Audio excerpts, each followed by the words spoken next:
Will that car stop?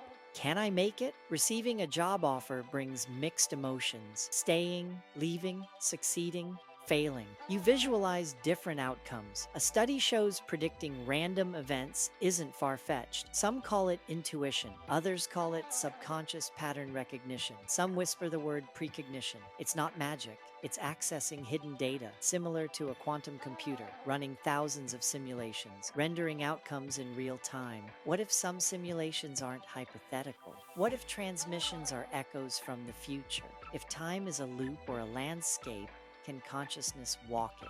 When we die, does the signal continue? Where does consciousness go when the body dies? If the brain is a receiver, then death may not be the end.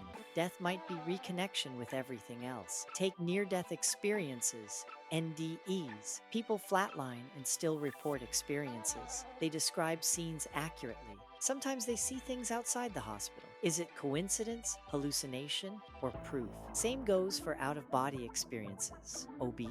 People observe themselves from above. Some call it a brain glitch, others think it's a glimpse beyond.